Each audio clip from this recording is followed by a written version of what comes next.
Hi, my name is Olve, and I've done a collaboration with Raluca, Diego, and Mark on building some infrastructure that boosts the performance of GVGI level generators using some game-playing artificial intelligence. I'm sure that a lot of people in this room know what GVGI is, but I'm just going to quickly summarize that it's a framework that's used to play 2D games, and it has an API which makes it easy for AIs to play the games. There's around 200 single-player and multiplayer games, and the games are represented in a logic language called the video game description language. And the levels are represented as strings like this. And then they get rendered into graphics on the right there.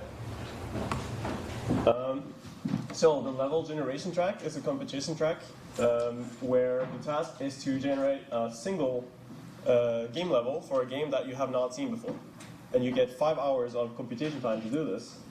And a human judge panel will be judging the quality of your levels. Unfortunately, it doesn't always get so many submissions.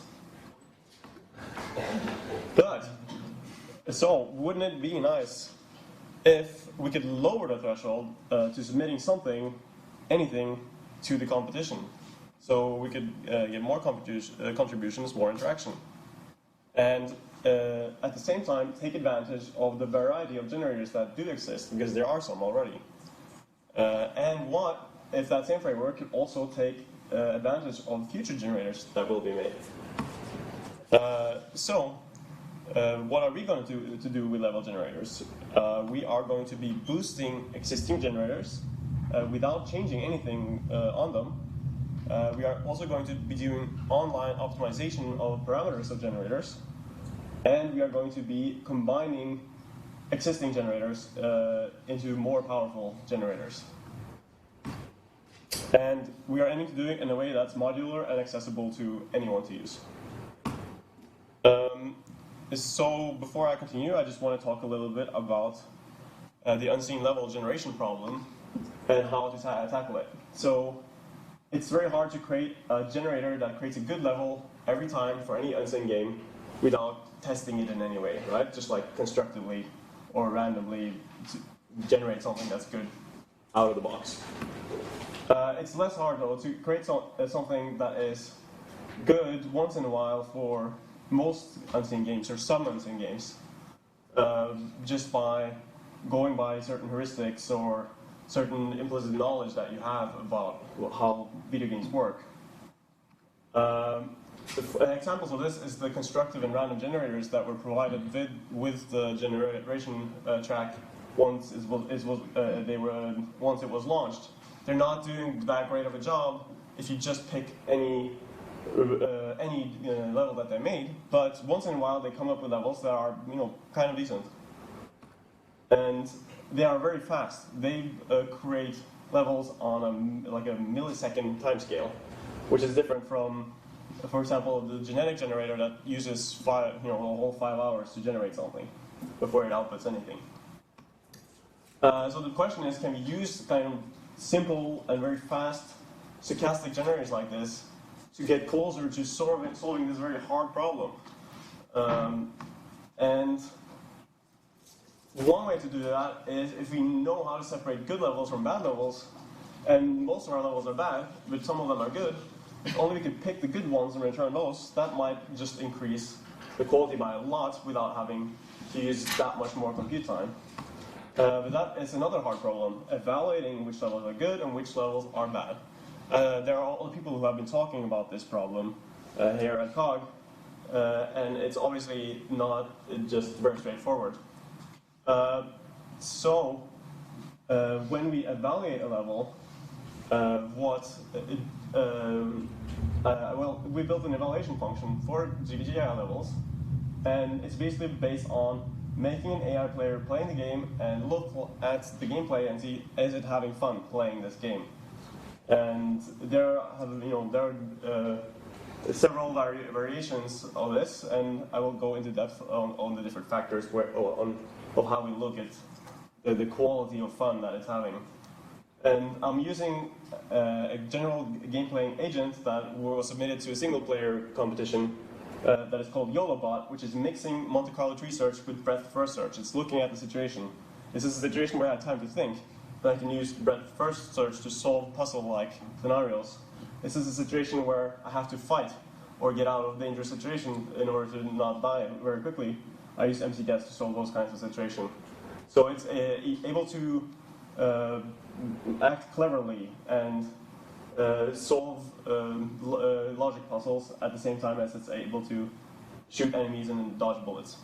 And to basically compare it to something, I'm using a one-step look-ahead agent and a do-nothing agent.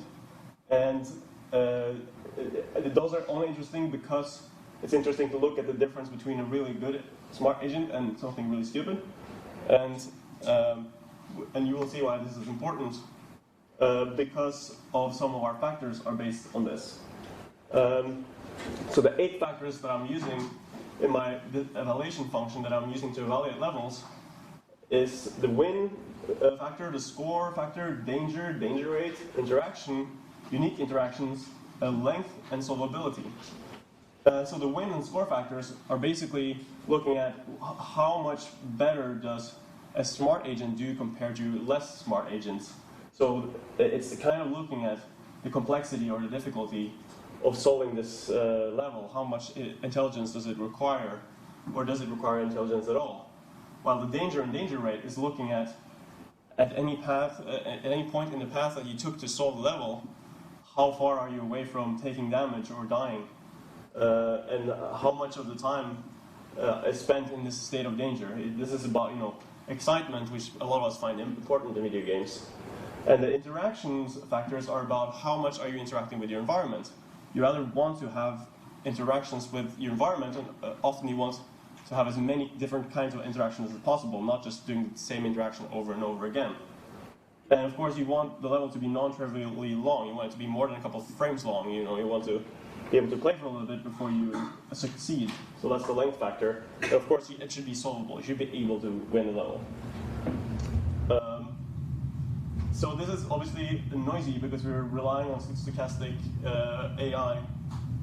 So in order to get more accurate evaluations, we have to repeat evaluation several times. And this evaluation function and these example stochastic level generators that I mentioned before can be used just as example inputs in one of our main contributions, which is the population generator that takes in a stochastic level generator and any evaluation function, and it uses those two in a system where it generates a level and evaluates it and puts the level of that evaluation in a store of levels. And it keeps doing that until the time limit that has been set, at which point it returns the best level. And this has a big advantage that it increases very much the robustness and flexibility and power of this existing generator, because even if just 1 in 10 levels are playable, and maybe only 1 in 20 levels are fun to play, if you can evaluate 100 levels, then you might have something really good in the end, even if the stochastic level generator you start out with is really bad. But it does rely on the quality of your level evaluation function, and that has somehow correlation with how humans feel about levels. Which I'm going to talk a little bit more about later. So, obviously, this does increase the quality of the kind of levels that you return in the end, but can we improve on this? So I have a generator with tunable parameters. How can I take advantage of that in this situation if I can tune the parameters on my stochastic generator? Or what if I have several different kinds of stochastic generators that are good at different things, making good games, making good levels for different kinds of games? Can I take advantage of that in a situation where I don't know what kind of game I'm generating for? So to basically solve both of these problems at once, we combined population generators into something called that we call the meta generator, which is a population generator in a sense. And then thereby turning it into a multi-armed bandit problem, where each of these population generators can be completely different kinds of stochastic generators, or they can be the same kind of stochastic generator but with different parameters initialized. Which means that they will return different kinds of levels.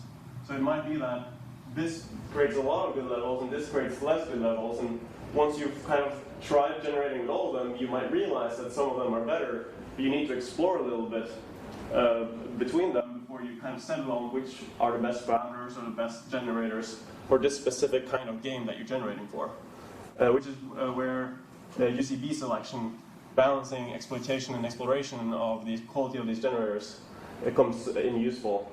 And where we had one store of levels for each population generator here we, in the method generator, we just have a common level population here. So we keep track of the quality of all of them and just take the best one from all overall. In addition to doing this, we can look at which generators are doing the best, and based on that, initialize new generators with maybe even better parameters to increase our chances of getting even better levels in the end. So basically, for our example implementation of the multi-armed bandits meta generator, we implemented the percentage-wise generator, which is basically a parameterized random generator.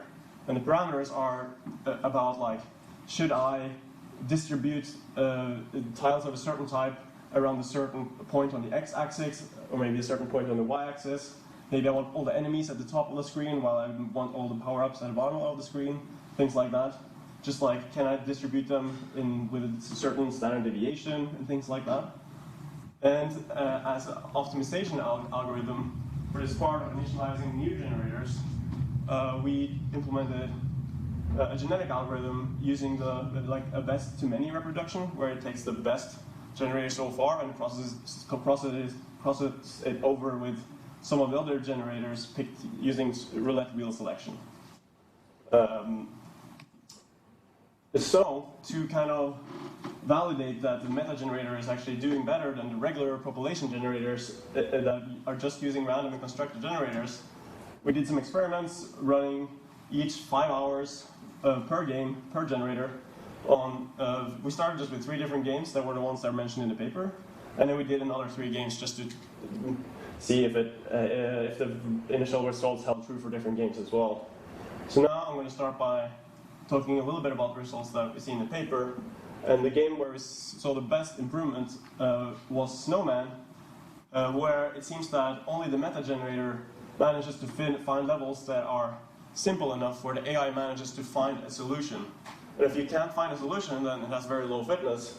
But the meta generator starts doing both very unsolvable levels and solvable levels, but it starts then creating more of these solvable levels as it realizes that this is better and this is where I should focus my energy.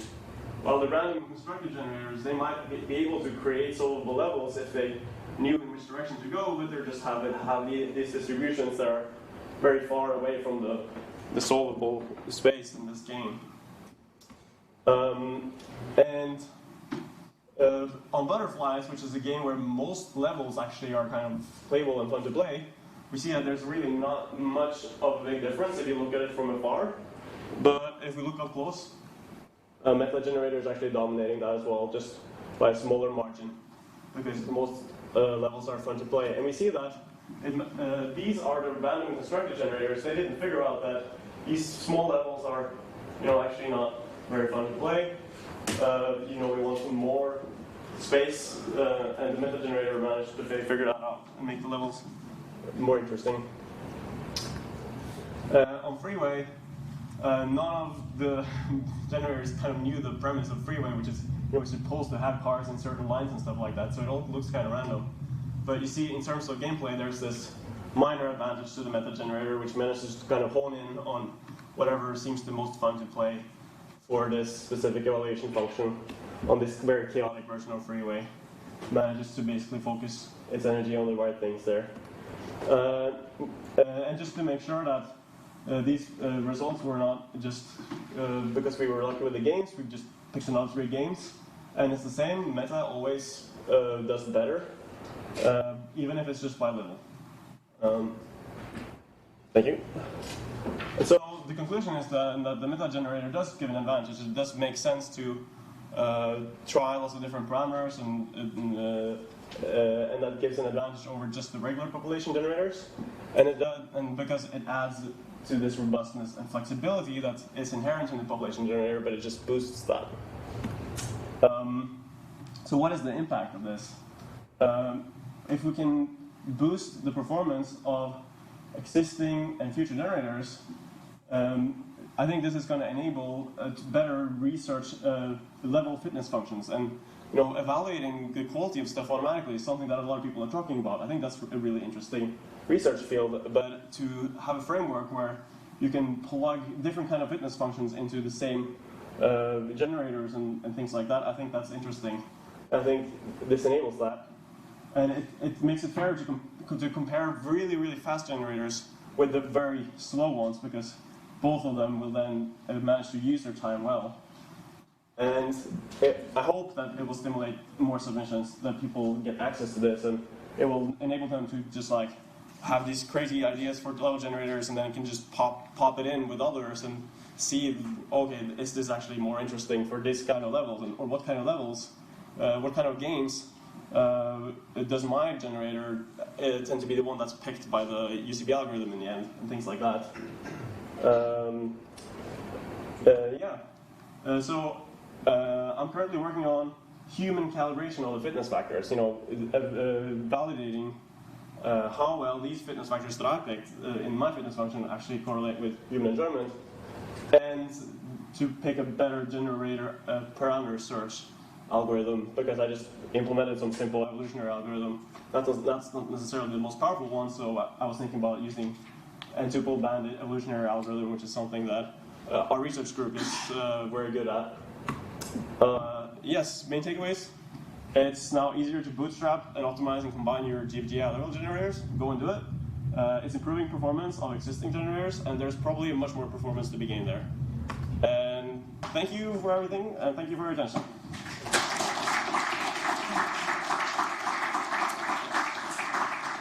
Okay, fascinating work. Any questions? Go ahead.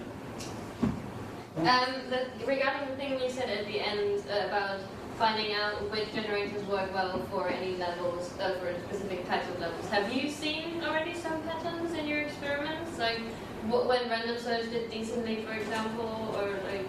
Yeah, so I haven't gotten too deep into these kind of Frankenstein generators where I combine lots of different kinds of generators in the same, which is kind of what I was thinking about. And that's something that I would like to explore more. So that's definitely going to be interesting to see, and I know I haven't really looked much into that yet. Yeah. I'd like to go back and question this assumption that generating the best levels possible is always, it is actually the maximum to go for. I know it sounds obvious. It's actually what? It is the maximum. Should we really be trying to generate amazingly good levels every single time? Yeah. It's another thing to question that, but if you look at the Twitter bots, imagine Twitter allows you to tweet games soon. It'll happen. And you get to tweet levels of games. If you look at the most successful Twitter bots, the ones that people love, they don't always tweet really interesting, good things. And the Twitter bots which tweet really thought-provoking, funny, insightful things, after you've read the third or fourth one, you're sick of them. So I'm just wondering whether you might want to consider the variety of the games, not just in terms of like how they look and how they play, but also in terms of how good or bad they are. And one of the reasons is this kind of water cooler moment. If you were there when the Twitter bot really nails it, even though it produced rubbish for days, then there's this moment where you're the person who retweets it. I just wonder whether you want to, Oh yeah, definitely. Like at the beginning of this project, which has lasted for like a little bit less than half a year, I was having this period of like a month or more where I was just like brainstorming and developing ideas and throwing the ideas away and stuff. And I was looking a lot at this, novelty search and progression of different levels. I love it when a level it progresses on the same idea, iterates on the same idea, but comes in with new, fresh takes on the same idea, and like these clever twists.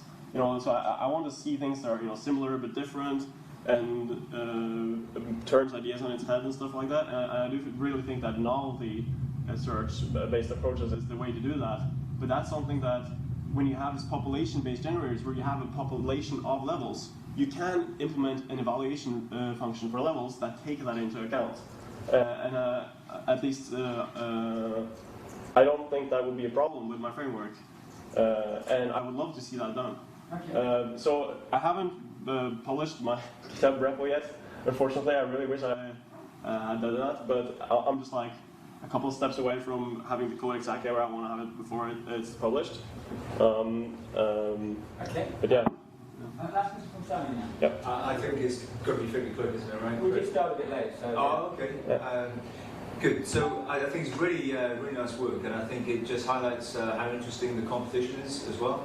And we should be getting more entries because there's lots of things haven't been tried, right? Yeah. So I like the idea that you took a random generator and then made a biased random generator and already started to work, it's starting to do some useful things if I understood properly. So I just want to suggest a possible next step is instead of biasing tiles individually or just based on their position, you could bias like tile patterns. Yeah. So it's how they kind of fit together then, like a jigsaw. Yeah. Yeah. And I think that'll work quite nice. And then the other thing on the overall competition is it'd be really nice to also, I'm with Diego, it'd be nice also to have the possibility to run the competition to get some sample levels provided. So the game is still unseen. You don't know what it is, but you've provided, say, here are some 5 levels that we think are okay. There are 5 levels, and then it turns it into like a PCG ML type problem. It's a completely different competition. All right, it's a different competition, but it's not. I wouldn't say it's completely different, right? It's Warriar. Definitely. Actually, we can have one offline. Yeah.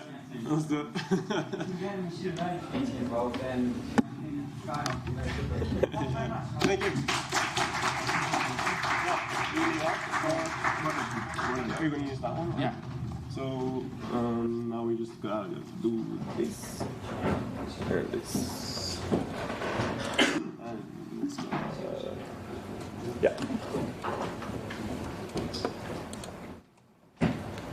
Okay, we now have a record paper on learning a resource scale for flexible CoG games. So, good afternoon everyone. I'm Gianlucca from Universidade Federal de Minas Gerais in Brazil, and I'm going to be presenting learning resource scale for collectible card games. So, collectible card games, or trading card games if you will. You've probably had some contact with them already. They've been around for quite some time. The first one was from 1906, but the modern concept of trading card games was introduced in 93 when Magic the Gathering was created. And it's a really popular genre. The most popular games, they have millions of players across the world, both in physical and digital versions of them. And we've seen lately a trend in academic research in these papers. In this conference alone, we have like 2 competitions regarding trading card games. So they usually post some really interesting research topics. The main thing in the modern collect card games is that they usually follow a similar design choice of having some sort of resource management to it. And cards being balanced regarding this resource. For example, stronger cards require more resource, while weaker ones require less. Some examples. In Hearthstone, for example, you have crystals, and you need to spend crystals to play more powerful cards. In Pokemon, you have energy. Stronger attacks require more energy to be performed. In Yu-Gi-Oh, you have to sacrifice monsters, and stronger monsters require more sacrifices, and so on. In this work, we will be mainly focused in Magic the Gathering. But the method we propose is general enough that it can be applied to any trading card. We chose Magic because it's been there for so long, it's stable, and we have lots of data to work with.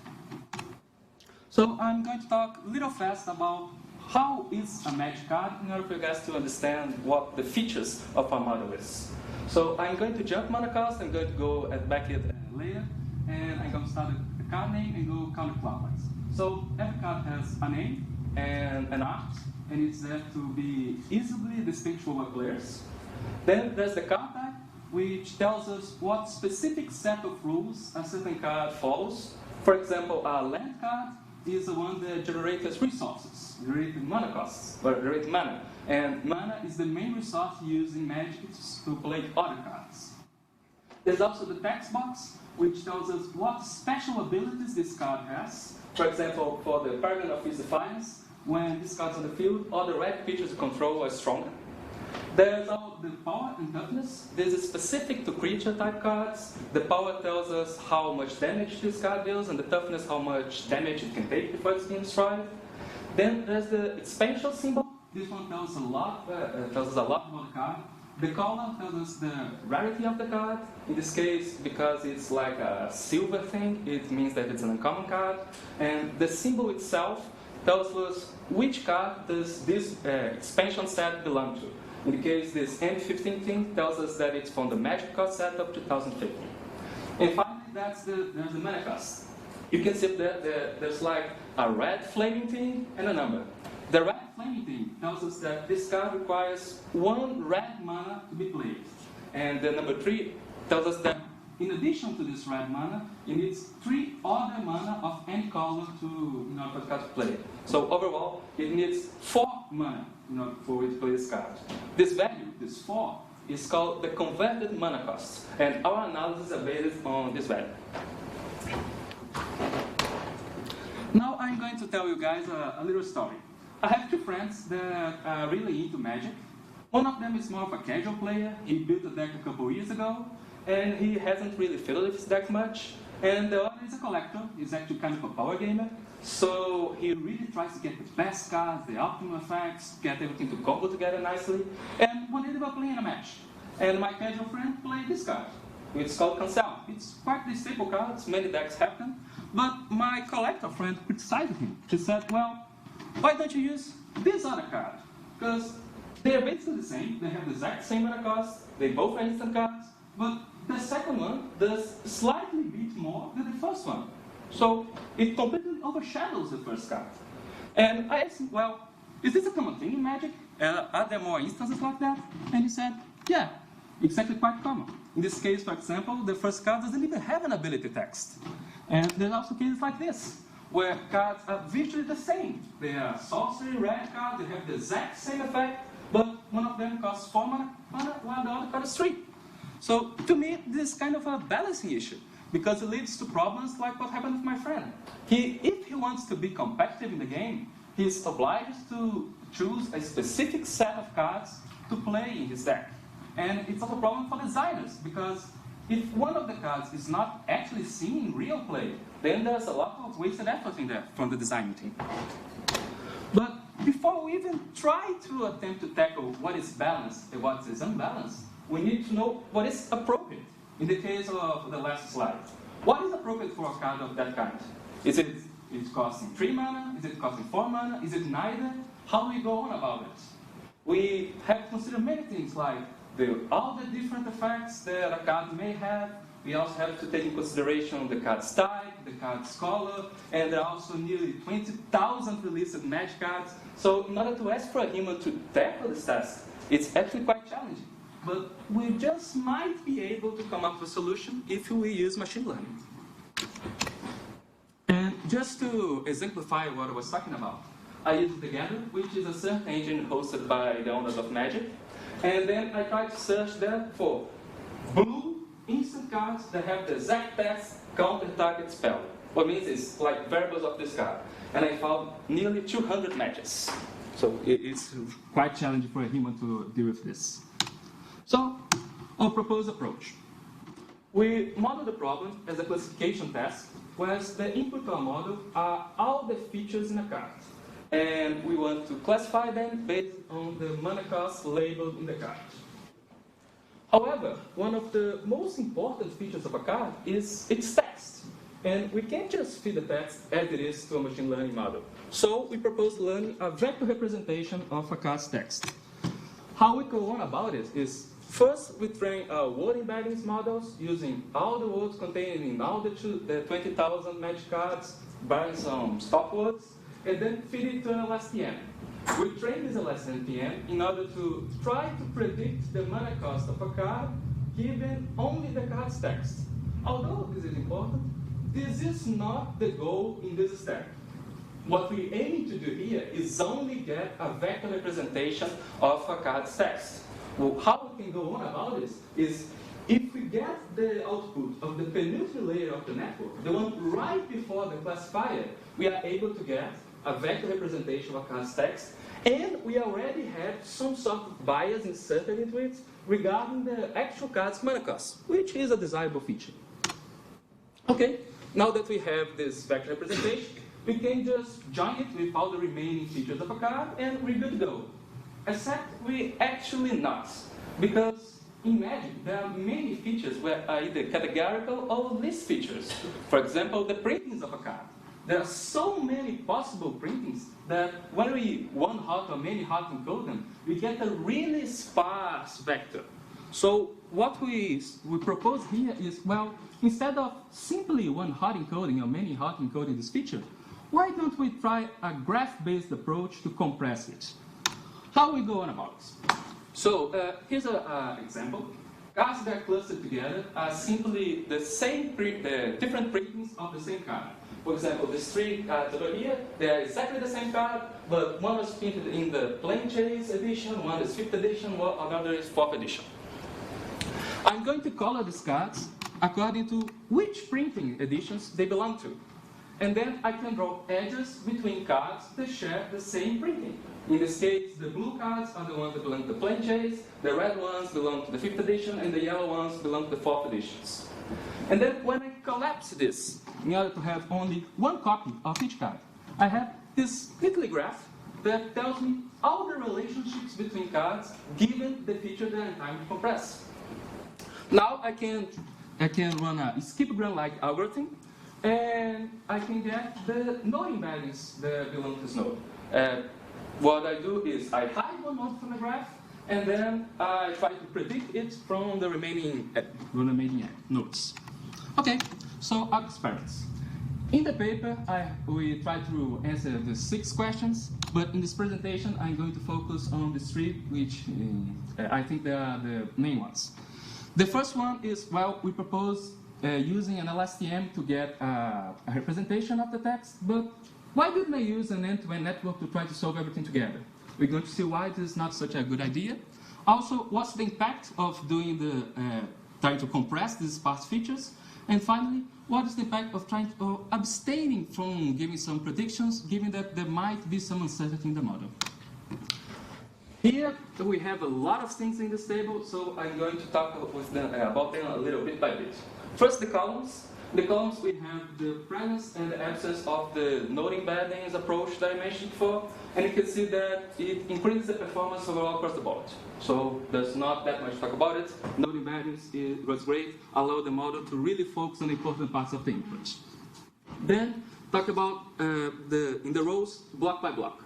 The first one is using only numeric features, which I mean by this is not using the textual features, and we can see that the MLP had horrible results. In the case of not using node embeddings, it found worse than random. But in the case of the XGBoost, it actually performed quite well. In a later slide, you're going to see that power and toughness are features that are really important for our models. And in the case of MLP, it relied too heavily on these features, but in XGBoost, it managed, because it's a boosting algorithm, it learned to look at other features when those two are not just enough. The second one is using only textual features, and in here the LSTM XGBoost actually performed worse than the LSTM standalone. This happened mainly because here there is not really a suitable case for applying boosting, because we already have a dimension and what we're going to boost really, because if one dimension doesn't really cut it, well, we're going to use another one. And the final one is the final block is answering if an end-to-end network is better than doing what we did. And we get the conclusion that no. Model, the LSTM followed by XGBoost, kind of gets the best of both worlds. It's able to perform boosting, and it's also able to really learn what the LSTM had to offer. Here is a confusion matrix of our results. An interesting factor to look here is that although we did not really enforce this design, we can see that many predictions are close to the main diagonal, even when the model misclassifies things. So this actually shows us that the model indeed did learn useful representations. And here we get the feature importance. We use the shapely values in order to compute this. We can see the power and toughness are really high up there. But one interesting thing to note is that if you look, for example, at this feature over here, the dimension 134, you can see that it's really important to classify cards of cost -7. If you look at 149, it's really good at differentiating between -5 and -6. And you can see this pattern all across the board. So it means that the LSTM really did learn some general features that are useful to discretize the data. Here is the performance of a model when we allow it to abstain from giving the predictions. Because in our models, we often have times where, for example, it gives a prediction like it has 30% chance of being of cost 2, 25% of being cost 1, 22% of being cost 2. So it's really an uncertain prediction.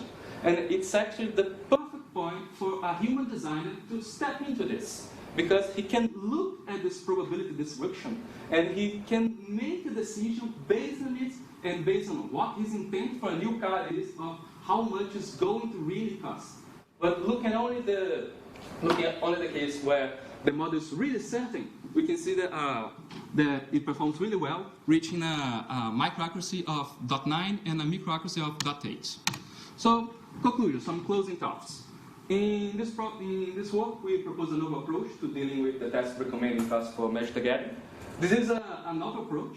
This is actually a novel problem. This has never been dealt with before. So we not only propose a new research problem, but we also established a baseline for it. We present several arguments that try to corroborate the hypothesis that it is indeed possible to learn useful features for this problem. And it's also interesting to note that in some cases that our model misclassifies the data, it might not be true errors. It might be the case that our ground truth is wrong. The labeled cards are wrong, which is the main premise of the work. And then it might be the case that the model is actually perform a little better than it actually is by its performance. And in the previous slide, because I'm out of time, I'm going to leave some examples of the predicted cards.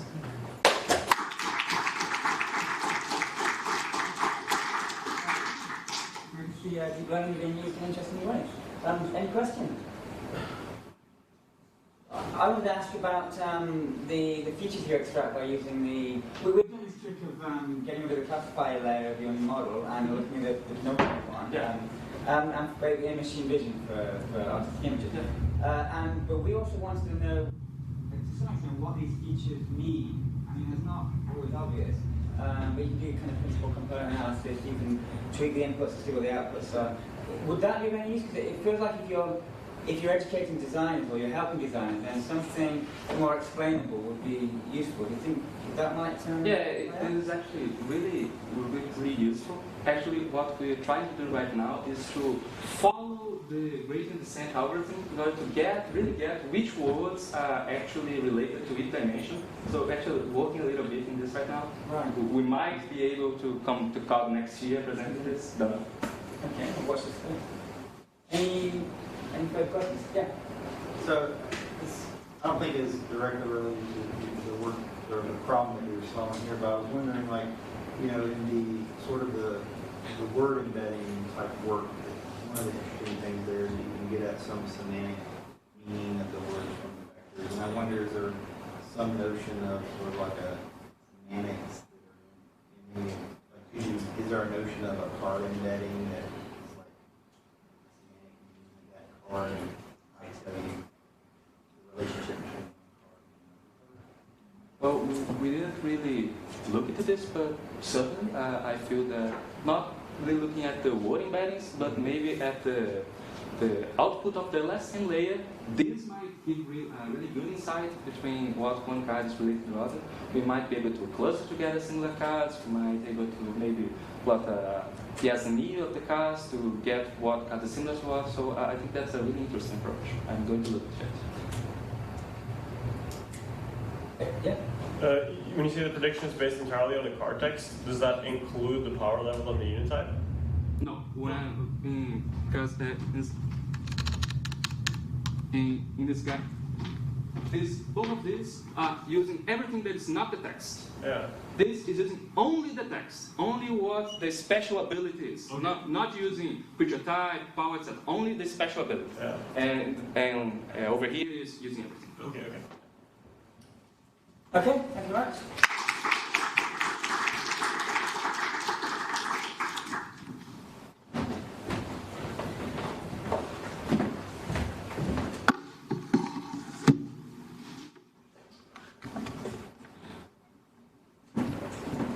Can I change? Now you're in HDMI. Ah, yes.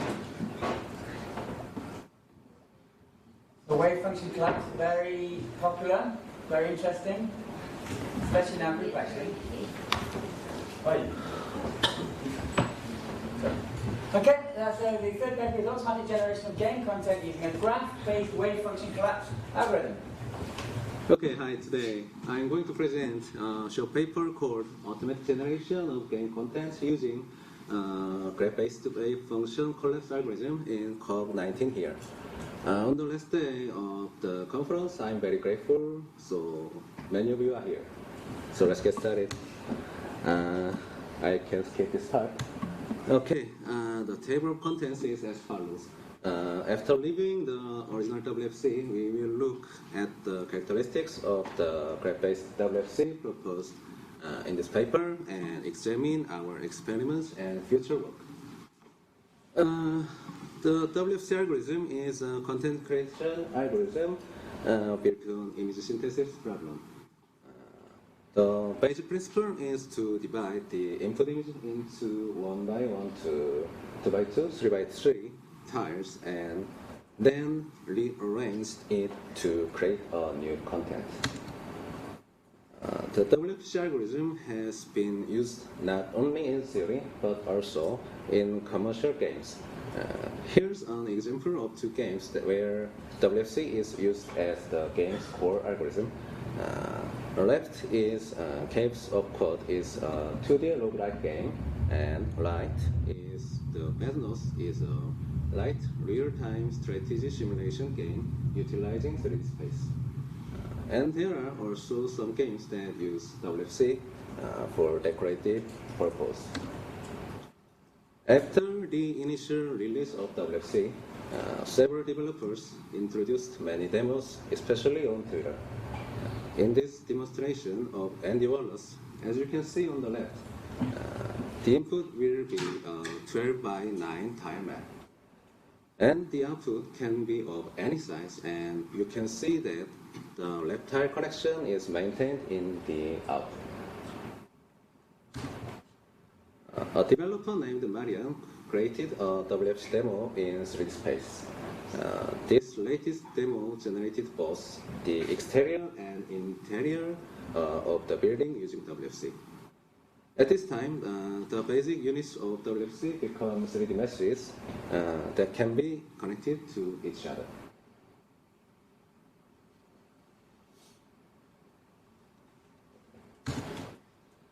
And I have also created several simple demonstrations using a tool called Magical Boxer.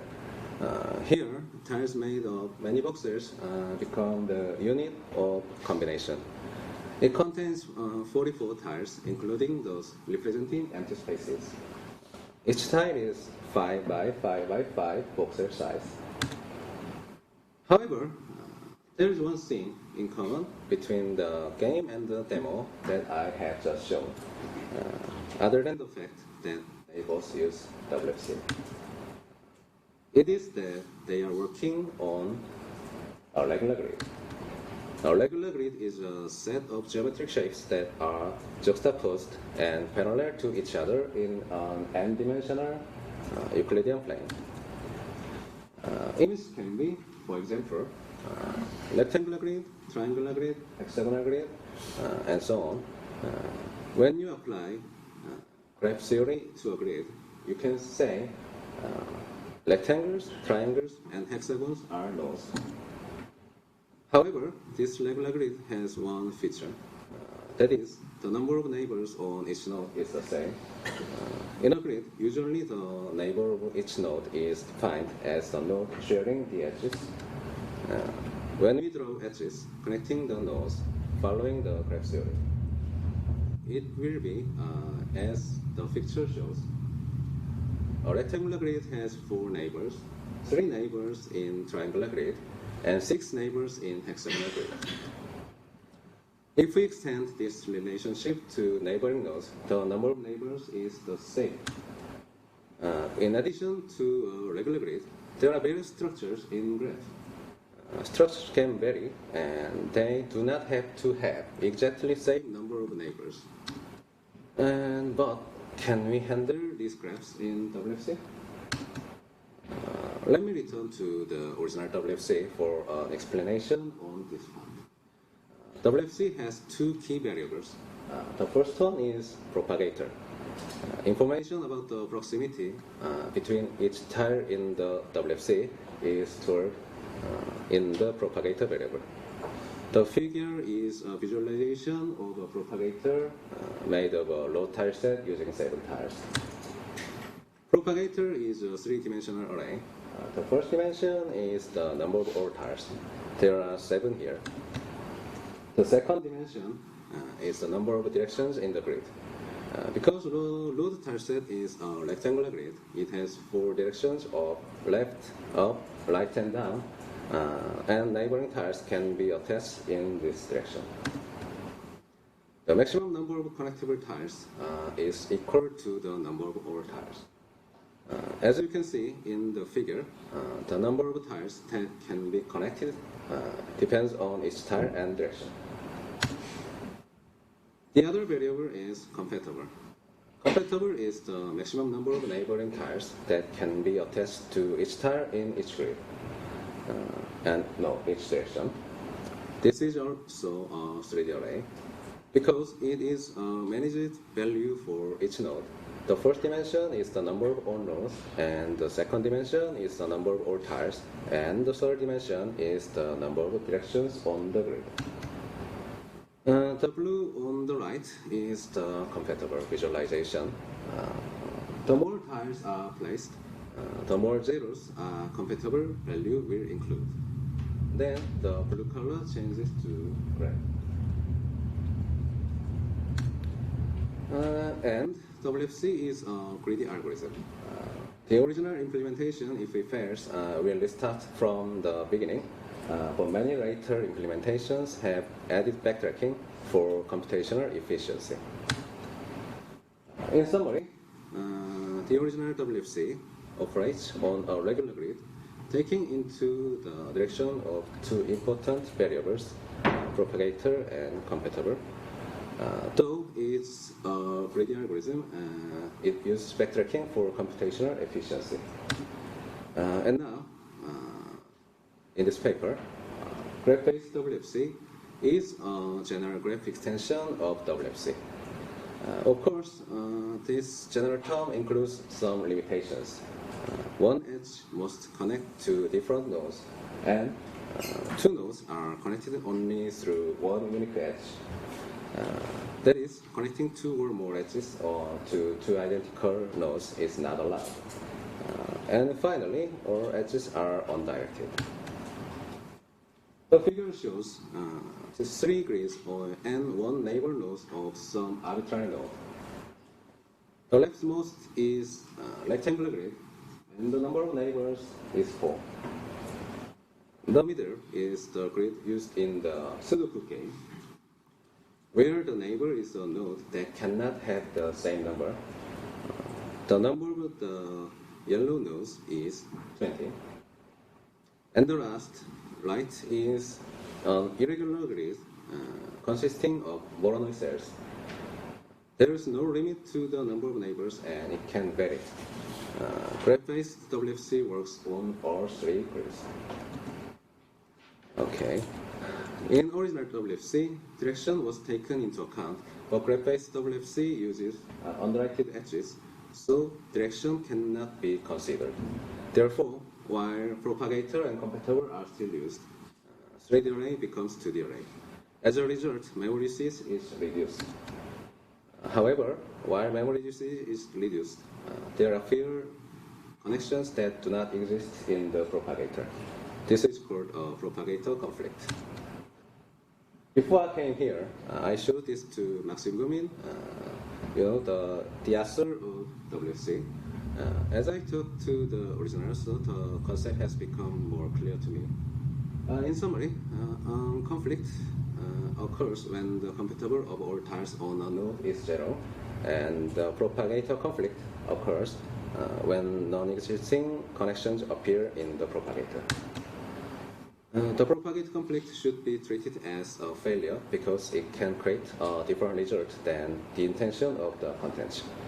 Therefore, we should add a process to check the propagate conflict in the existing WFC algorithm and factor if it does not pass this check.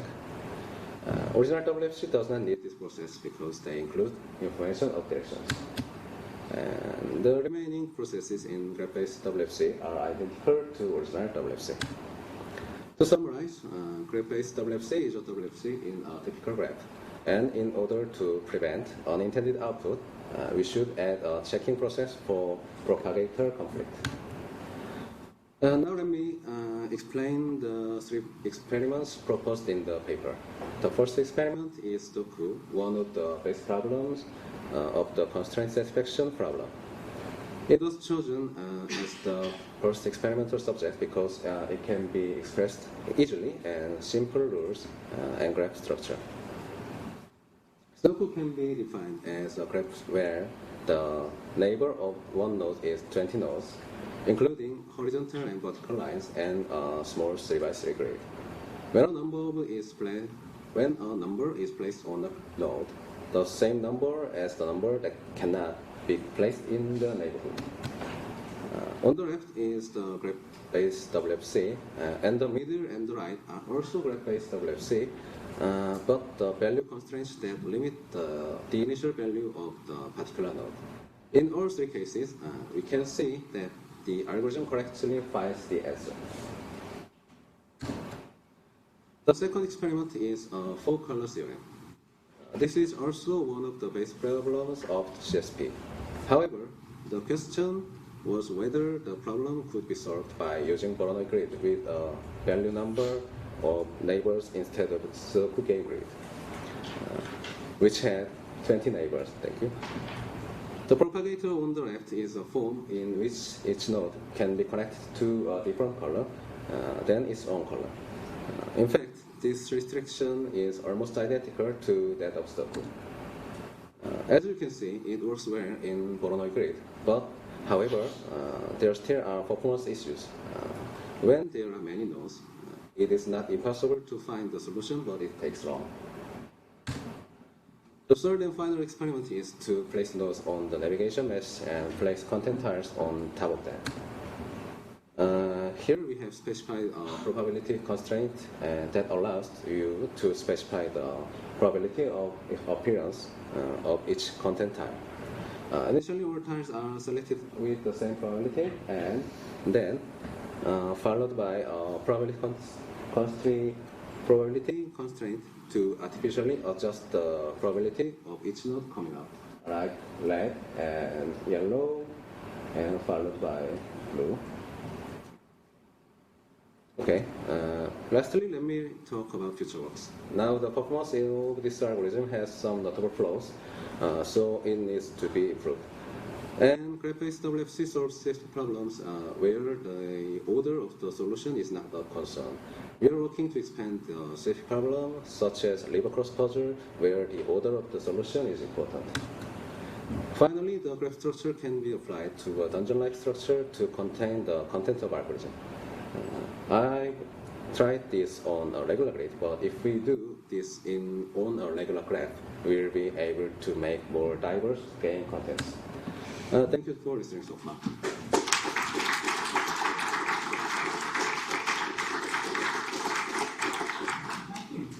Any questions? Could you try to explain the difference again between a conflict and a propagator conflict?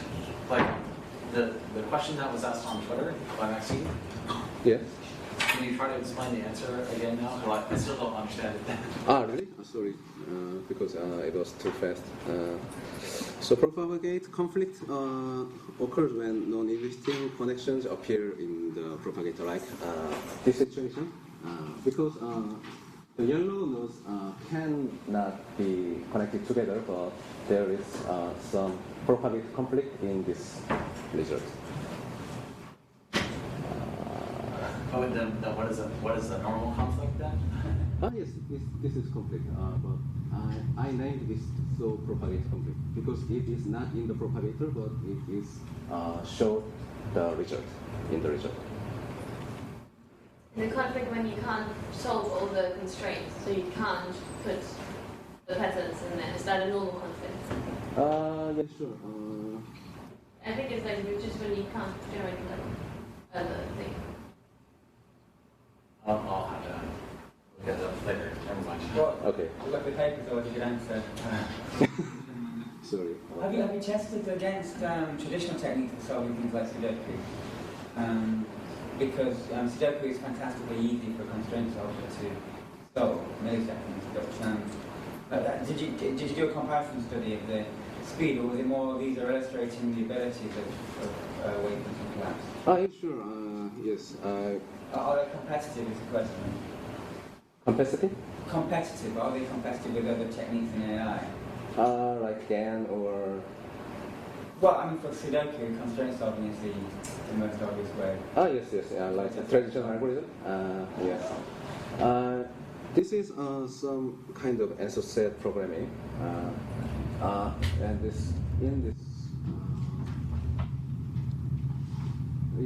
this second paper that explains about answer set programming and WFC. And I didn't try answer set programming, but I did WFC to solve the constraint satisfaction problem. Okay, yeah, I can see. Yeah. Okay, well, thank you very much. Thank you. Next speaker.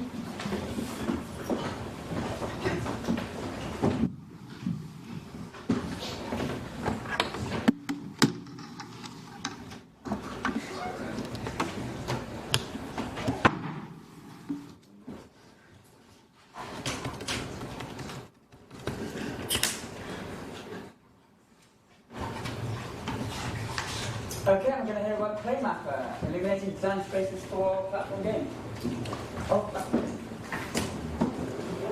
So good afternoon, everyone. My name is Vivek, and I'm a PhD student here at Queen Mary's. So what I'm going to talk to you today is some very early, very much work in progress work that we've submitted for a short paper here at CoG. So the system that we've put together is called PlayMapper. And what PlayMapper is it's a procedural content generation system. It's based on the Map Elites algorithm, and we've tested it right now to generate different game levels of the Infinite Mario Brothers game, which is the open source version of Super Mario Bros. So the Map Elites algorithm itself was based off an original paper by, you can see the reference down below. So a little bit about the algorithm. I'm sure a lot of you do know it, but just the high-level info about it is it's a quality diversity algorithm that returns a set of high-performing solutions of a set of high-performing and diverse solutions. So what a solution is in this case, it's represented by a point in an n-dimensional space. So what designers can do is they can define a certain space for the algorithm, and the algorithm should come back for a solution for each point within that space. And each dimension of this space corresponds to a certain feature of interest that designers themselves can choose and input into the system. So a little bit around the motivations of it. So the algorithm itself seems very promising for PCG, for those of you who attended the Vision talk earlier today. What it does is it can automatically generate content based off certain features of interest. In this case, we were interested in looking at what sort of game content would come back in terms of different behavioral responses from players, or what sort of behavioral dimensions could we use to generate different types of content for platform or game levels. Also, this sort of solution shows promise of generating solutions for different player types, and also these approaches generally provide a higher degree of control over the PCG process for designers. So in this project, what we did was, as I mentioned, we've explored a set of behavior-based dimensions to generate Mario levels. And also we were interested in this idea of a designer being able to tell a system to come back with a level of a certain size, and it goes away and comes back with it automatically. I'd like to tell you about some work that came out in parallel as well that explores a similar problem by Arab Khalifa and others, which also looked at generating content for Super Mario levels, and the approach they took was targeting specific mechanics out of players. It is similar, but in this case, what we're looking at is measuring these sort of dimensions across behaviors expressed by the agent across the level. So more about the features of interest or the dimensions that we used within this study. So we used a game-based feature and a few player behavior features. So the game-based feature that we used was the size of the game, as I mentioned earlier. And we used a number of player behavior-based features. Number one was the time with which it took the player or an agent to complete the level, the speed at which the agent was moving, and something we've called jump entropy, which you can understand as the number of times an agent had to jump to get through the level versus a very smooth flowing version. It's a ratio between the times they jump versus the total actions that they've done within the gameplay. So we did conduct a study to evaluate these different types of features. So a few things about Map Elite's algorithm is you do need to give it a few parameters to get it going. We focused on representing 2D maps to be able to visualize it, to look at the efficiency of these features. What we did was we set up a maps of 20 by 20, which basically means that the algorithm itself could come back with a maximum of 400 levels. And the results that I'm going to show you are based off one evolutionary run of about 2,000 generations. So how we measured content quality of each level right now is through the standard playability way of using an A-star agent to check if each level is playable or not. So we had 3 conditions in this study. What we did was we kept jump entropy constant throughout, because jump entropy is a way that we're looking at difficulty through the level. The idea being if an agent didn't have to jump at all, it's not a very difficult level, but if it had to jump a lot, it gets more difficult for gameplay.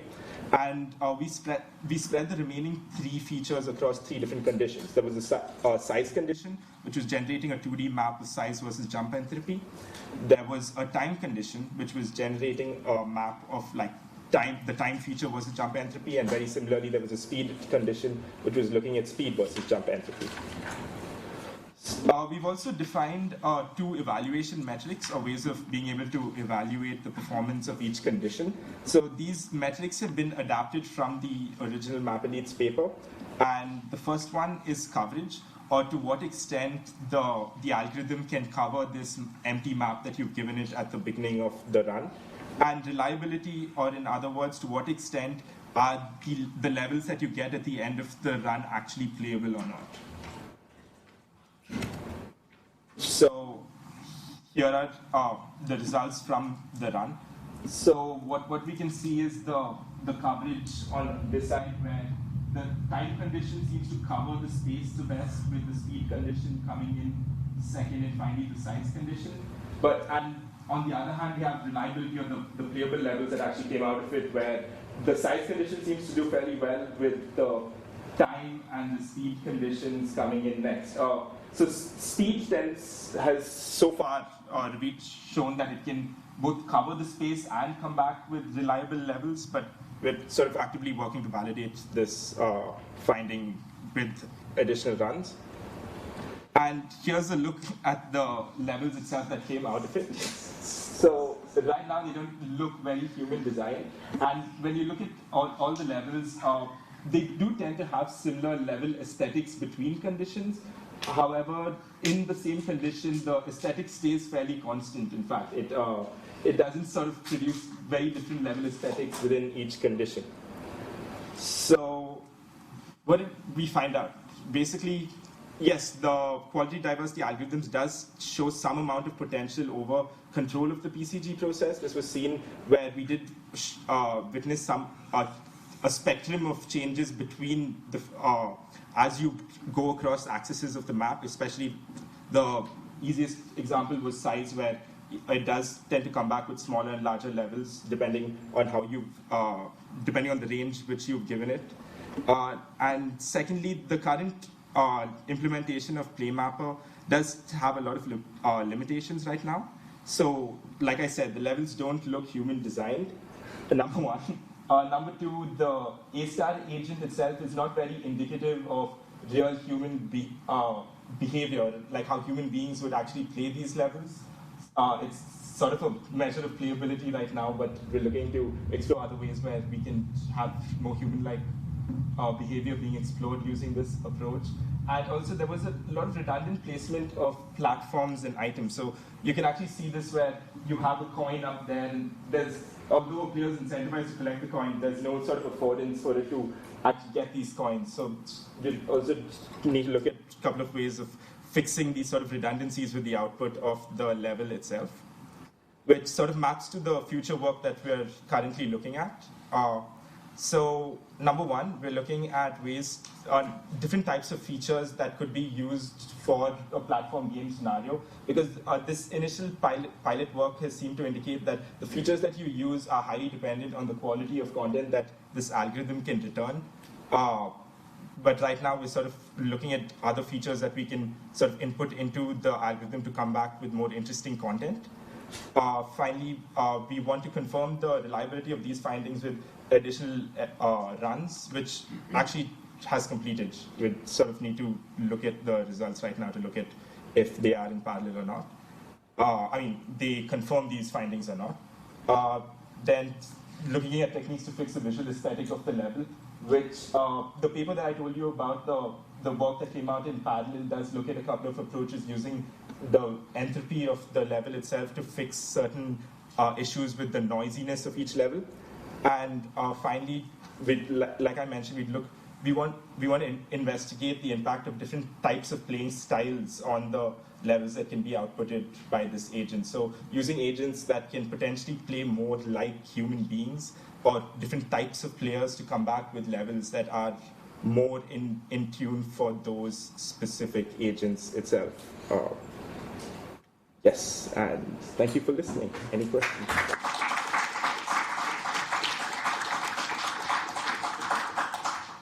Great to do some homegrown research into that. Any questions? Well, could you expand a bit on how you intend to model play, more realistic model play behavior?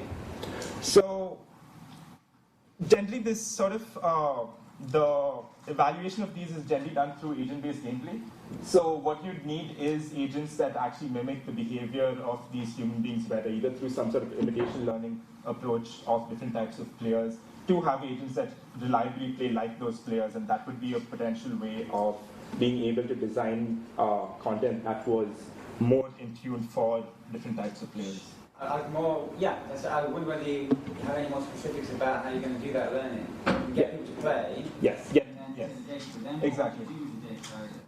All right. So ideally, we would get people to play, gather their data, and try to train an agent based off that data to best mimic that player, and then put that agent into the game to evaluate playability based off that player in that environment. And it's an open research question for you, which methods for doing that learning? Yes, that's very much open, but like looking at different ways of doing so. Sure, it's not obvious what you use for that, but I'm sure something will work.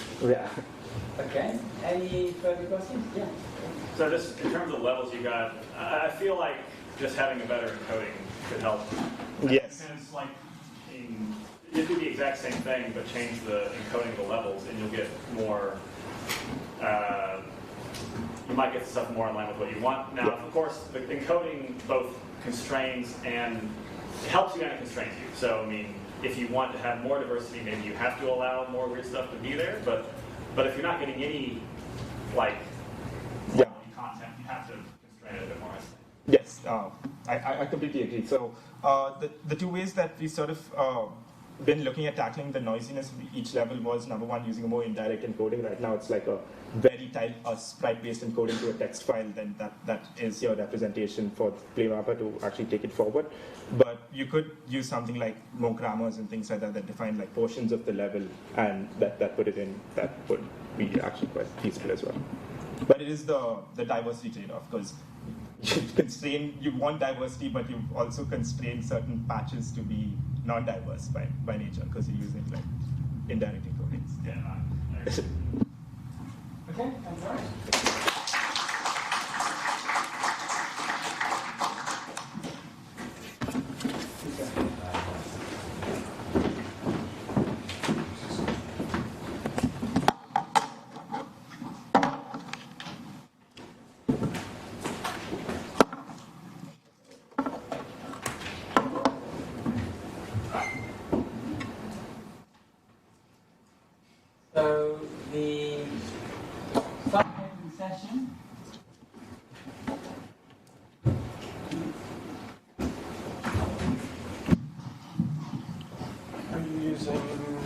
see why. It should be.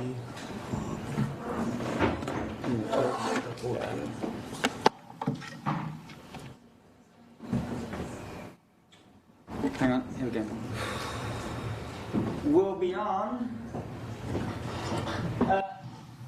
And first, using Autoencoder and Evolutionary algorithms for level generation in Lode Runner. Excuse me, can we just actually use this since you have VGA? Because it records better with the VGA. Okay, sure. Actually. Sorry. I'll just switch it over here. Which reminds me, if all the speakers, can they make sure to sign this form, consent form, before you leave the session?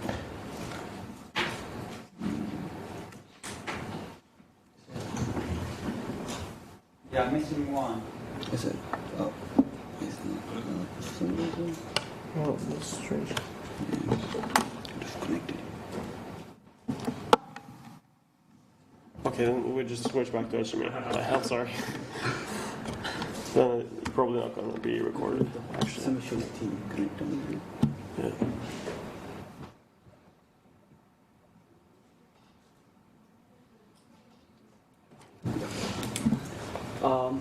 Hello everyone, I'll be presenting the paper Autoencoders and Evolutionary Algorithm for Level Generation in Lode Runner, on which I worked with Zhenzing Xiao, Lifan Wang, Professor Julian Togias and Taizong Choi. And so basic introduction of Lode Runner is a very classic puzzle-based game where you have 5 different types of blocks. It's a brick, a ladder, could be a rope, a gold coin, or the enemy. You can move on the bricks left or right, you can climb on the ladder, you can move on the rope left or right, you can dig through the blocks. The goal is to collect all the golds in the level and avoid enemy. The enemy can move in exactly the same direction as you can, but it cannot dig through the bricks. So that's the basic idea. And what we worked on was machine learning based PCG, and the basic idea about it is you have a bunch of original levels and you have a model in between, and that you train it and you generate some new levels. In our case, the model consisted of 3 different stages, which was encoding the levels. That's the representation of the original levels in a way our model can interpret, training an autoencoder on those encoded levels, and in the end, once the autoencoder is trained, we evolve the latent vector of that autoencoder to generate the levels.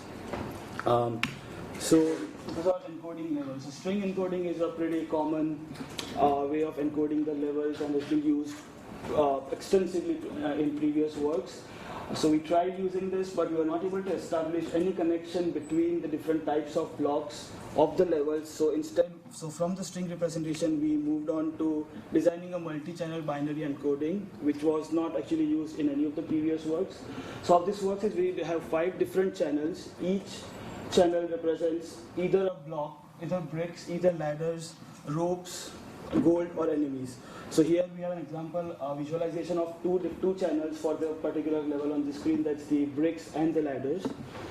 And we actually, so about training the autoencoder, we have 150 original levels from the classic Lode Runner game. There are multiple versions of the Lode Runner game available, but the future games or the championship version were pretty complex to even, if I couldn't have designed as a human, so I do not expect a machine learning model to design it, and hence we went with the classic version. And we have 150 original levels in there, and we horizontally flip all those levels or generate 300 levels for the training of the autoencoder. And we actually trained 2 different types of autoencoders, a regular vanilla autoencoder and a variational autoencoder, to just compare the results we receive at the end of the process. And once we have the autoencoder trained, we input 10,000 random noises at the latent vector and just pass it through the decoder to generate an initial gene pool we can use for evolution. And actually, the initial gene pool we had like majority of the levels in that were pretty much garbage, and none of them look even closely playable. So next step was we decided to evolve the latent vector. So how this worked was we have 10,000 gene levels in the gene pool. We randomly select 2 parent levels, and the crossover is done on the original levels itself. That's the multi-channel binary encoding we have. And of that crossover level is then passed through the encoder version, encoder part of the autoencoder, and the latent vector is then mutated ever so slightly, and then we pass it through the decoder yet again, and then we get the next generation of the level. And we keep repeating this process over 200 to 250 iterations till we actually, it was just stopping manually till we receive some good playable levels. So about selecting the levels which we should be using for the evolution, in the next step we used two fitness functions. The first one was playability. The basic check was if the level is playable or not, is can you collect all the golds or not in the level. And it was a binary check. If it's not playable, we just do not choose it to evolve. But in the initial iterations of the levels, of the evolution, none of the levels were playable, so we didn't take it into consideration in the initial iterations, but the connectivity, where how many positions on the screen can the player move on to. That was the connectivity measure, and if we can move to more locations on the screen, then it probably should be more complex. I'm not saying that it should be complex, but it might be. So that was the basic intuition behind it. And for checking both those measures, we designed a basic A-star agent, which would just check and return the scores for us. And at the end of the entire process, this is the result which we received from the 10,000 random noises passed through the decoder, and we just sampled 3 of them for the vanilla autoencoder and 3 for the variational autoencoder. And as you can see, it doesn't make much sense, but eventually it's still, the ladders are still trying to connect to the blocks maybe, I don't know, but yeah.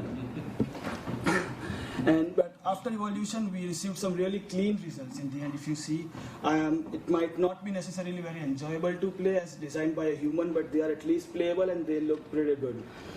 And here you can see in the first level we have 2 ladders like straying up in the air without any reason.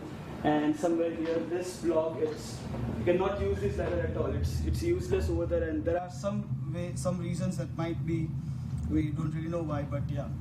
And here, if you see, these are the results for the variational autoencoder after the evolution structure, and even these have some issues. Like you can see in this level, there are no enemies, so it's just you climbing around the entire level and then collecting all the golds and finishing without any challenge.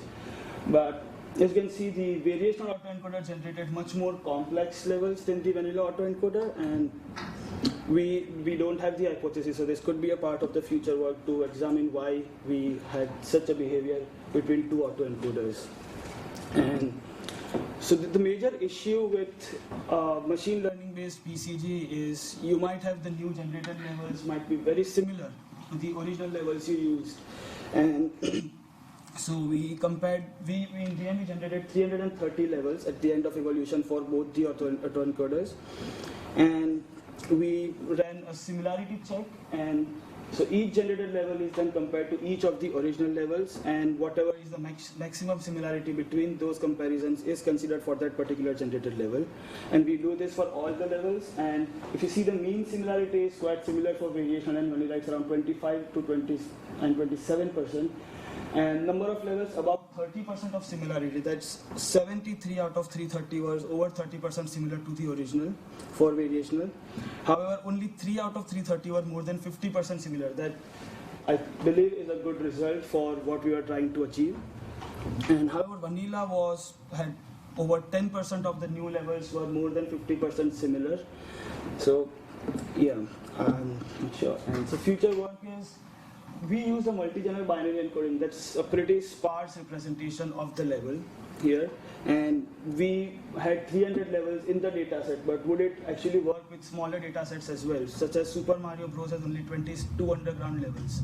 And would it really work with 22 levels? Can you train an autoencoder for it? And the second future work is maybe we could find out why the variational autoencoder generates more complex levels and the vanilla autoencoder doesn't. And yeah, that's all it. If you have any questions.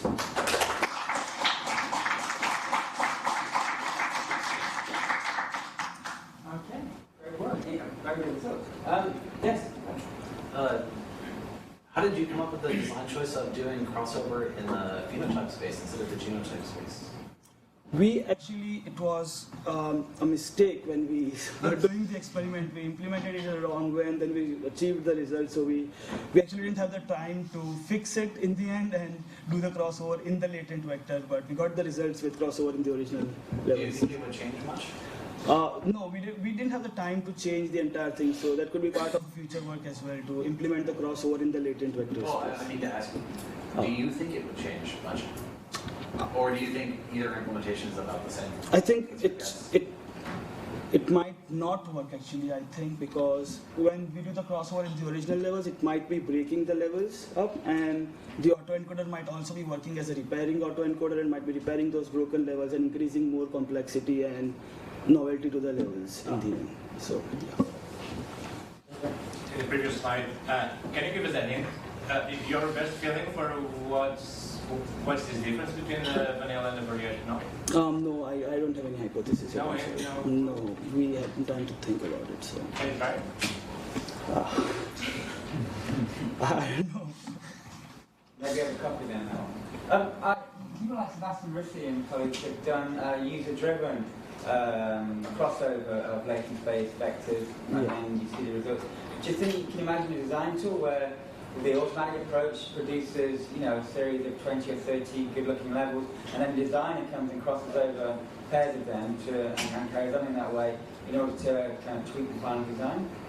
So in the end, once you have the generated levels, you want to carry on the evolution of those, or? Yeah, by hand, possibly. I was wondering whether that would be. Oh, by hand as a human. But yes and no. But I mean, the human only makes the choices. So the person, the designer, chooses which pairs to cross over, and carries on doing that for a few more generations in order to kind of further. Is your impression that would work? I mean, if the child looked nothing like the parent, or was far too similar to the parents, then it would be very unsatisfying. The question is, do you think it would work? Yeah, so my hypothesis about why it worked was it was breaking up the levels during the crossover. So maybe if we are selecting similar levels, it might not essentially break up the levels as we want them to. It might still work. I mean, I'm not completely sure it wouldn't, but I think a random generation would still be a better choice than. Right. Last question, man. Yeah. So having done this with GANs, I would just recommend developing visualization tools to really analyze the latent space, because you want to be able to follow a line between 2 points and see if there's smooth variation, or see is there a lot of weird garbage between 2 points, or is it gradually transition from one to the other? Yeah. And something else kind of related to that is the length of the latent vector, because you might try training with different lengths. Yes. It seems that if the latent vector is too long, then the latent space just gets filled with a lot of crap that you don't need. Yeah. But if it's smaller, there's less variation, but maybe more quality. So it's like a sweet spot thing. But I mean, it's something that you can only really appreciate if you have the right visualization tools. Okay, sure. We consider it. Thank you. And I can suggest the visualization tool, which is Danesh by Michael Cook. It seems perfect this actually. Can I just also suggest one by Jacob, who just asked a question? Okay. Right, you got it. I don't have it on your laptop. Yeah, I don't have it with me. But we did it with the GAN. I can pull it and show you later for a GAN what it looks like. Yeah. Okay. Any more questions? I thought there was one more. Yeah. Just a quick question. So you use the regional level and the flip version of the level? Yes. So how much of the variance? We didn't actually measure the variance between the two levels, but there were only maybe a couple of levels which were exactly horizontally symmetric, so in the original levels. Just I wonder if the result would be if you just Oh yeah, we just horizontally flipped the original levels to get a bigger data set instead of just 150 data. Yeah, I mean, variance would be a much good metric to have, but yeah, we didn't check actually. So.